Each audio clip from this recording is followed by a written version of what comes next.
और जिनको आज संत समागम प्राप्त नहीं, किस तरीके से इसका इस्तेमाल व्यवहार होना चाहिए, इसकी समझ नहीं।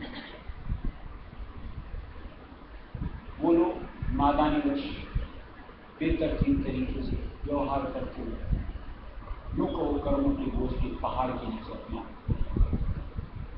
मरते।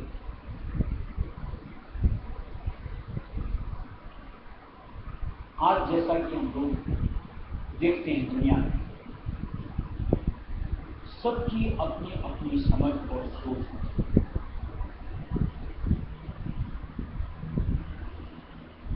ऐसा नहीं कि सबकी समझ सोच एक बराबर है। कई होते हैं बड़े शांत चित्त हैं, कई होते हैं बड़े उग्र होते हैं, यानी बात बात में बेमतलब का एक दूसरे से तकरार करते हैं, जैसे बंगाली प्रजाति में।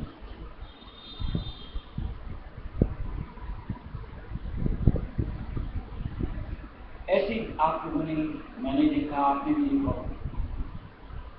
कई जगह ऐसा होता है कि मान लो जो दो अनजान आपस में लड़ रहे होते, हमारे लिए अनजान, अब कई ऐसे स्वभाव वाले होते हैं, वो लड़ रहे उदा चुनी में बनते, कई ऐसे होते हैं किनारा पर चुपचाप बनते।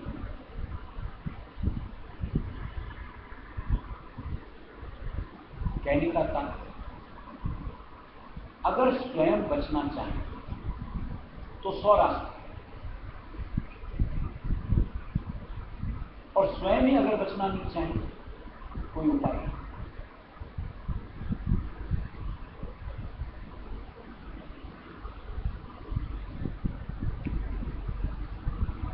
आज जो मालिक ने ला करके यूं कहो पूरा भेद जो दुनिया का दिया, और ये एक समझ दिया था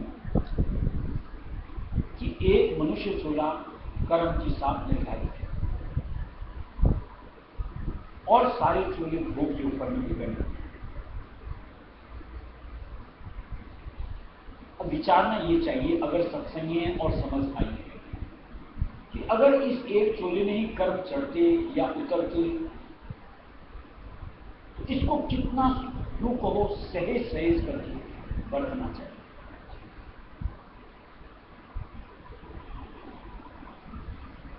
ताकि कम से कम हमारे ऊपर में कर्मों का भार।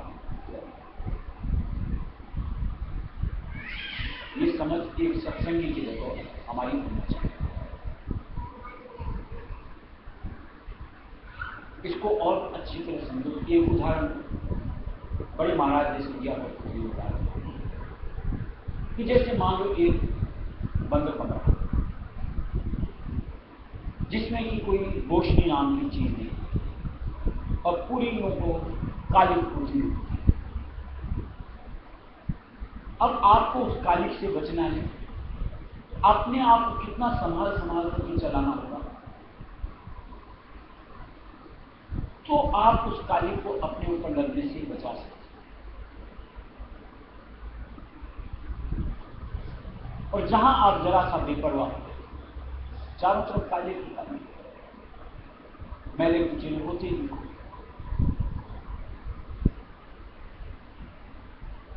अब इसमें अगर आप दोष उन दीवारों को देते हो या उस कालिक को देते हो, ये समझदारी है, या अपने आप को बचा करके अगर आप तरीके से दे वो समझदारी।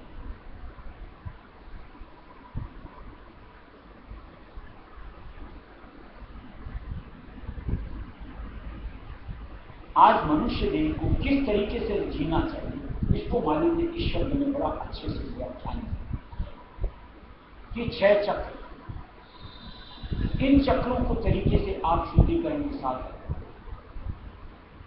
कम से कम आप रोगग्रस्त हो। जैसे कुछ तो हमारे प्रारब्ध के हिसाब से हमारे रोग आते हैं और कुछ क्रियामान भी गलतियों की वजह से रोग आते हैं जिनसे कि बचा जा सकता है। जैसे खान पान विषय हो कि जिनकी वजह से ये बीमारियां आती हैं, जो वर्तमान में क्रियमान के साथ जुड़ी होती है, अगर थोड़ा सा इंद्रियों के ऊपर कंट्रोल होता है और ये चक्र हमारे जिस तरीके से संचालित होनी चाहिए उस तरीके से होते हैं, तो ये बीमारियां क्यों हैं? जिसके लिए संत मत के हिसाब से सात्विकी रहनी, सात्विकी आहार, सात्विकी विहार जो हमें बताया, अगर वो हमारी जीवन शैली में आ जाए तो निश्चित तौर से व्याधियों से हम अपने आप को अलग रख पाएंगे। सबसे बड़ा फायदा व्याधियों से अपने आप को अलग रखना कि आपकी भक्ति निर्विघ्न बढ़ती है।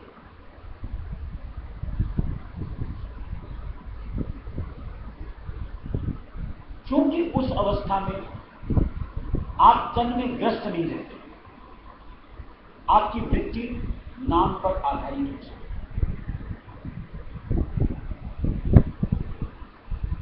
अब उसकी जगह आप उटपटांग खान पीन, आचार विचार, व्यवहार करो, देखो आपकी वृत्ति तन में ही अटकी रह जाएगी,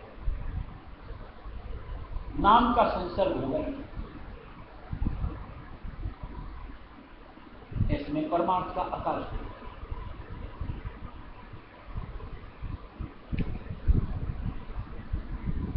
इसी तरीके से दूसरी चीज कि अगर आप सात्विकी आहार विहार सोच सब चीज में बर्ताव करो, आपको सत्य का संग भाएगा, यानी अपने गुरु का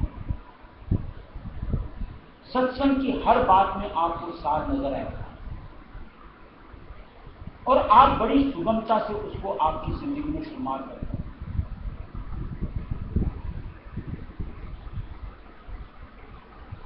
अगर आप सात्विकी रहने नहीं रहते, आपके आचार विचार व्यवहार उस अनुरूप नहीं है, सत्य का संग नहीं किया, न उनके हमारे बोल पल्ले पड़ेंगे और न नीच कर हमारी जिंदगी में उनको अपना पाएंगे। ऐसे में बतौर एक सत्संगी हमारी जो जीवनी होनी चाहिए, कहां से आप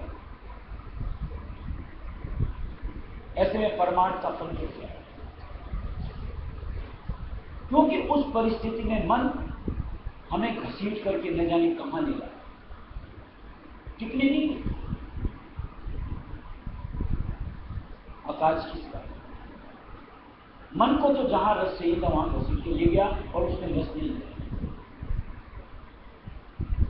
काया को भी वहां गया तो उसको भी हो सकता उसका जो एक जो 9 इंद्रियों के भोगों के जरिए से कुछ हासिल होता हो गया, लेकिन हम जो चेतन सत्ता शुद्ध यानी आत्मा, उसको तो विचार भी झेलनी पड़ेगी कि उसको जो खुराक सत्य के संग से मिलनी चाहिए थी उसे नदारत है, कोरी है। क्या ये समझ जो मालिक की तरफ से हमें दी जाती है, अपने हित की मान करके उस अनुरूप अपनी सोच विचार धारणा यानी सत्य के अनुसार सात्विकी व्रत करके मालिक की चरण शरण में दृढ़ नहीं होना चाहिए? क्या उसमें हमें अपना फायदा नजर नहीं आता?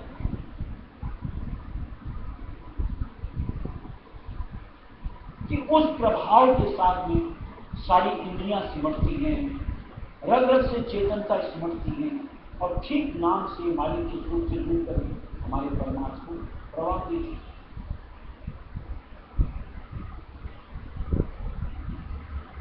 देखो, हर छोटी से छोटी चीज मायने रखती है। अगर हम उस छोटी सी छोटी चीज को नजरअंदाज करते हैं, यानी सुना अनसुना करते, वो एक चीज कहीं से कितनी बड़ी हो सकती है।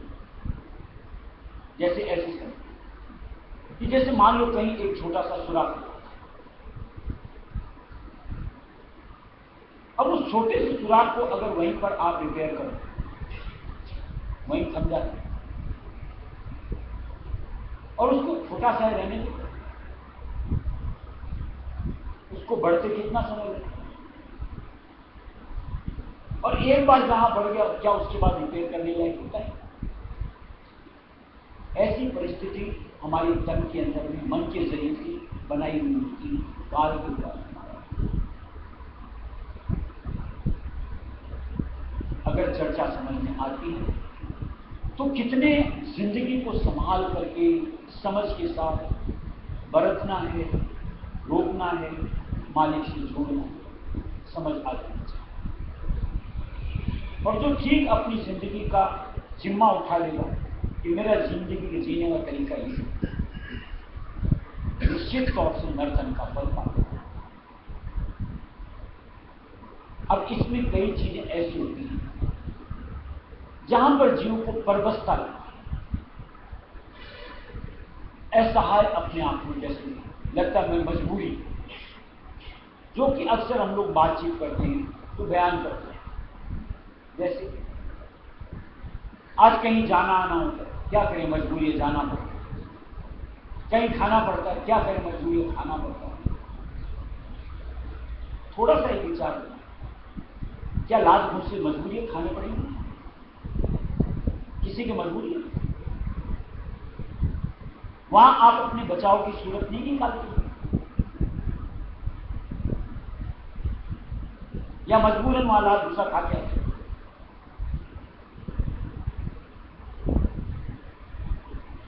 मजबूरी कहीं नहीं, ये शब्द मन के रचे हुए। जिस दिन आप अपने आपे पे आ जाओ, यानी आपका सूरत अनुच्छेदन, हर मजबूरी हमसे अलग है। कोई व्यवस्था नहीं कि हमें एक दूसरे का मुंह देखना पड़े या उसके निमित्त कुछ करना पड़े।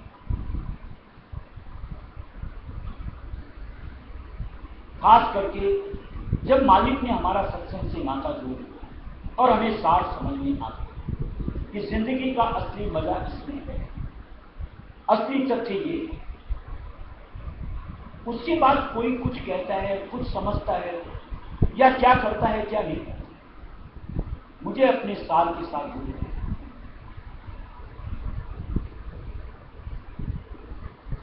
लोग बात तान तंज करेंगे, एक बार, दो बार, 10 बार,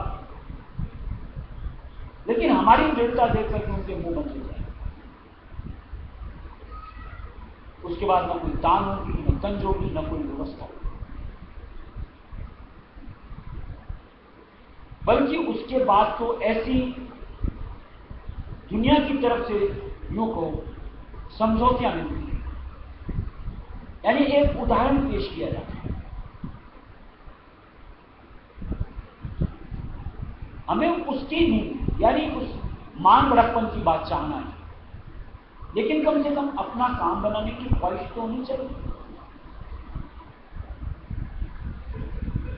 क्योंकि आज मालिक की दया से नर्तन है, न जाने अगला नर्तन कब मिले, न जाने अगला साध संग कब मिले कि जहां से हमारी वापस को ऊपर की तरफ रसाई। इसलिए जो अवसर मालिक ने प्रदत्त किया उसको ऐसे ही नहीं जाना, उसको सुफल करो। ऐसे अंतर में अपने आप को बोल्ड करो और ठीक अपनी संभाल करके तरीके से जिंदगी जीना सीखो। कम से कम कालिक लगेगी, कम से कम मैले होंगे, कम से कम कर्म चढ़ेंगे, और जो थोड़े बहुत भी चढ़ेंगे समारोह के दरमियान वो मालिक की मेहर दया से साफ हो। ये सत्संगी की बतौर जिंदगी जीना होना चाहिए।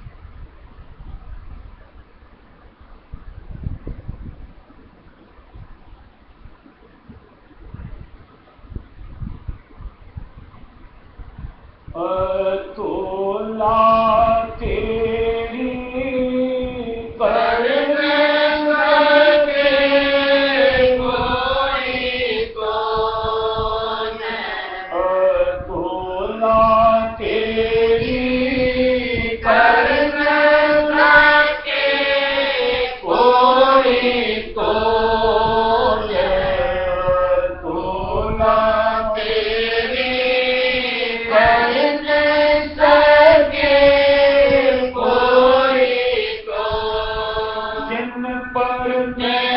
मिले सतगुरु के, सत्संग में उन बतिया दो। इन पर मेरे मिले सतगुरु के, सत्संग में उन बतिया दो। उमंग सहित लागे अब घट में, उमंग सहित लागे अब घट में। सुन तो रहे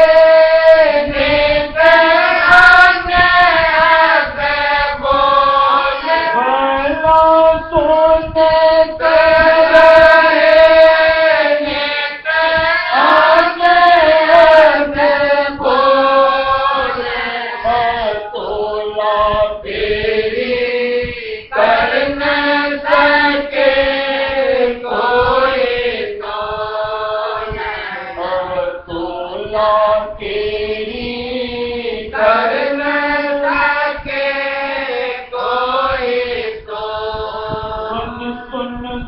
सुनते चढ़त अंदर में काल कर्म का छोटा हो।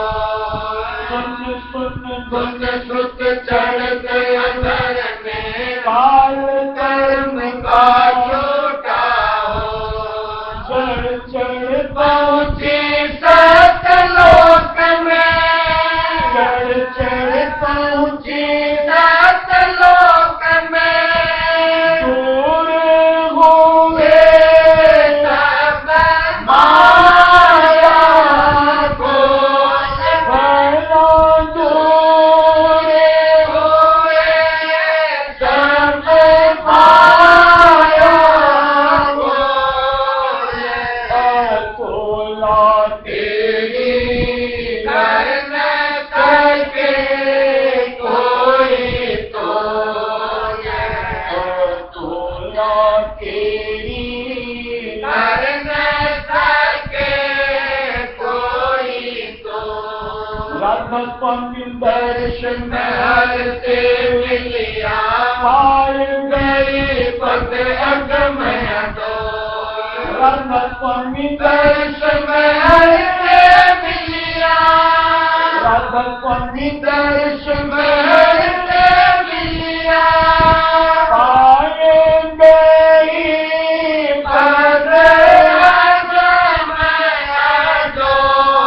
भला पाए गई पद अगमय दो। तोला तेरी करन सके कोई तो। तोला तेरी करन सके कोई तो।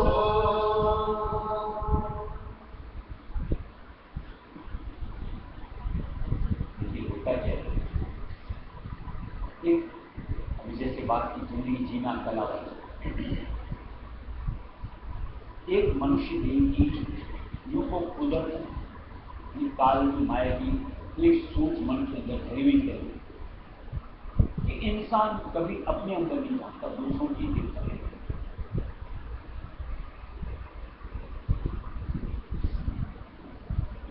अब जिसको काम बनाना होता है वो तो अपने अंदर से आता है, यानी उसकी बाहर की तरफ की रुचि खत्म हो जाती है, और जिसको अपने काम बनाने की नहीं पड़ी है वो इन्हीं ने अपनी जिंदगी को गंवा देता है।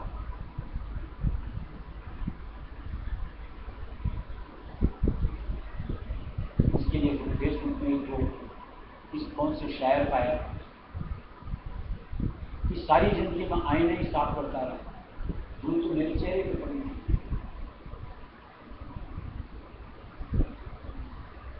नहीं, यही समझता रहा कि आईना गंदा है, कभी ये सोचा ही नहीं कि मेरा चेहरा गंदा है। अगर इसको साफ रखता तो आज चेहरा मेरा साफ दिखता।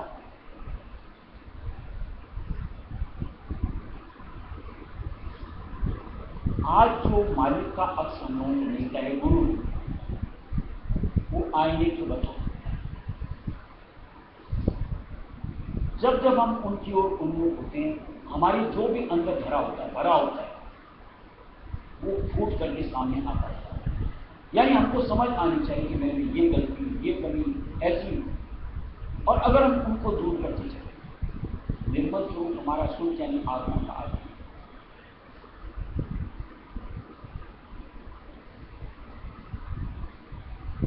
आप दुनिया में एक से दूसरे के अंदर मिलो कहीं भी,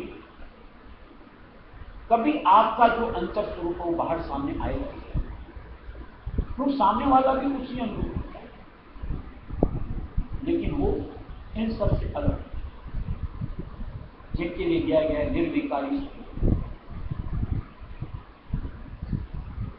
अब देखना का तरीका हमारा अपना है कि हम क्या देखना चाहते हैं, किस अनुरूप देखते हैं।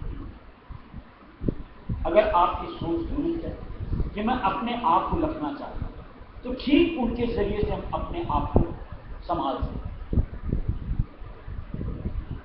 यानी उनकी चरण शरण में लग करके उनके बताए रास्ते बढ़ते हुए अपने आप को यूं को मलिनता से अलग निर्मल स्वरूप में ला सकते, और एक उस ठौर के अलावा दूसरा कोई रास्ता नहीं कि जहां ऐसा मुमकिन हो।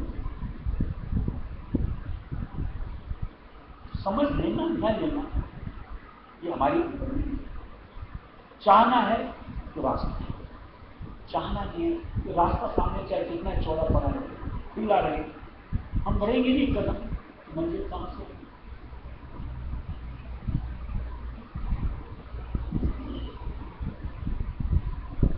सब घट मेरा स्वामी है, खाली नाहीं कोई।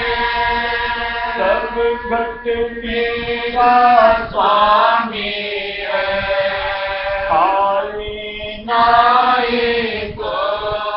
खाली नाहीं कोई, रहते हैं सब में हाजिर। बलिहारी वांगट होते हैं जिसमें जाहिर। खाली नहीं कोई, रहते हैं सब में हाजिर। बलिहारी वांगट होते हैं जिसमें जाहिर। बोलत है दिन रात देते हैं अपना पुकार।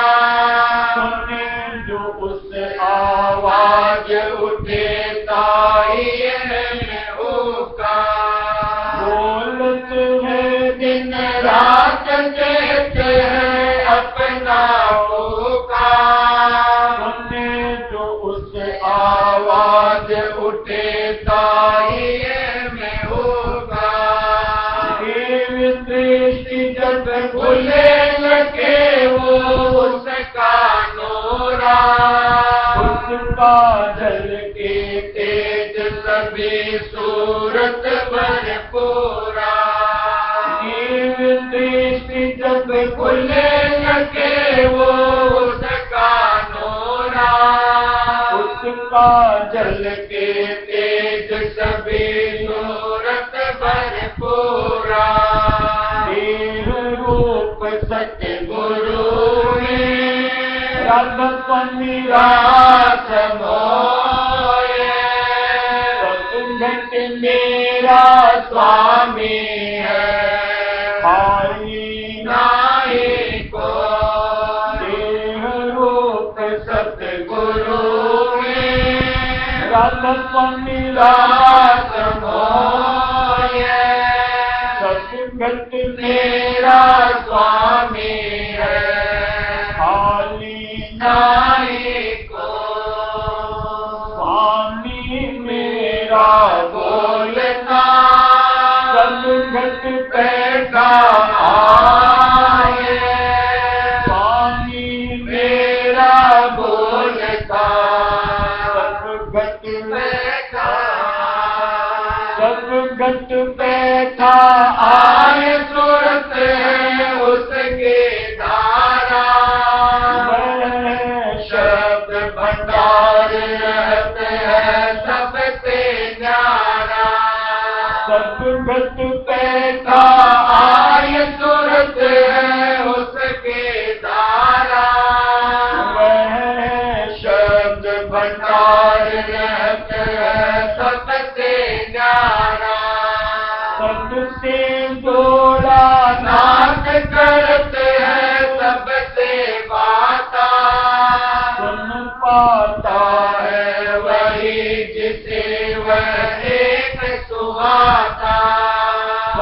से जोड़ा नाथ करके सबसे बाता सुन पाता है वही जिसे वह एक सुहाता जो बढ़ते बहु संग उसी से अपने जुड़ाता जो धारे बहु स्वांग उसी से अपने छिपाता जो बढ़ते बहु संग उसी से अपने जुड़ाता जो धारे बहु स्वांग उसी से अपने छिपाता स्वामी नाम ये सतगुरु से रहता नित कमाए स्वामी मेरा बोलता सदगत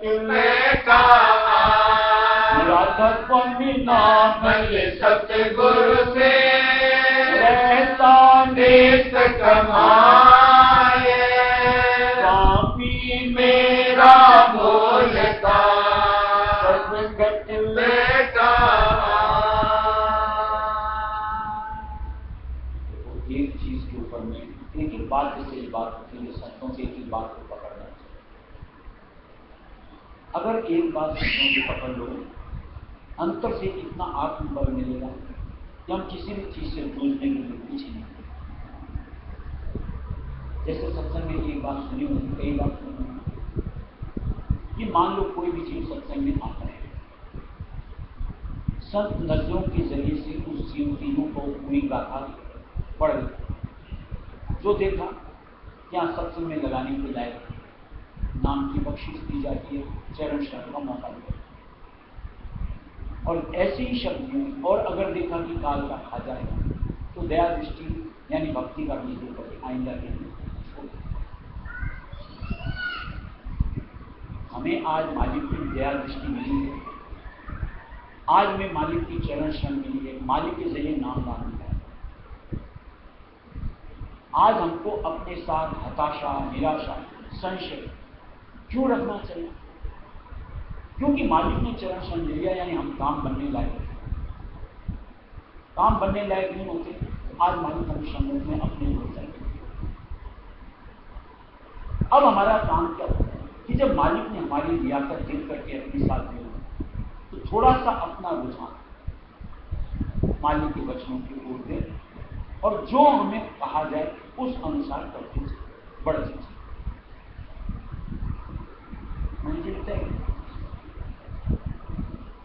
अब कोई अगर आज मान लो चरण शरण में आ भी है, उसको कोई बात सुननी नहीं है, समझनी नहीं है, करनी ही नहीं, किस तरीके से आज उसका काम बनाएंगे वो समझ।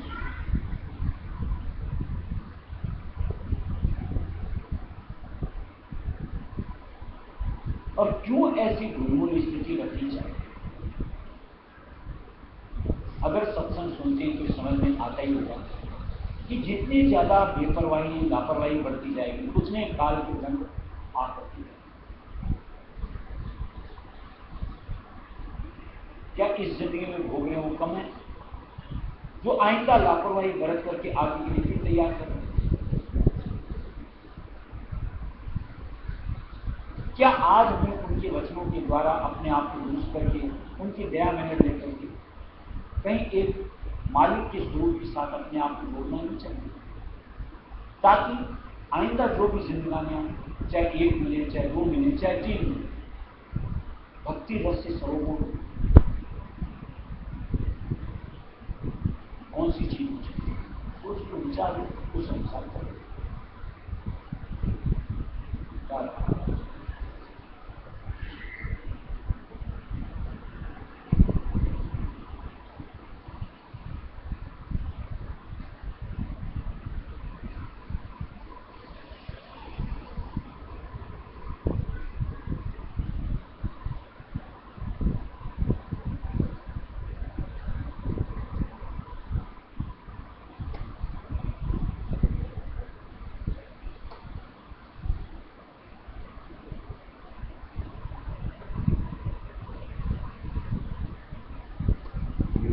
जरूर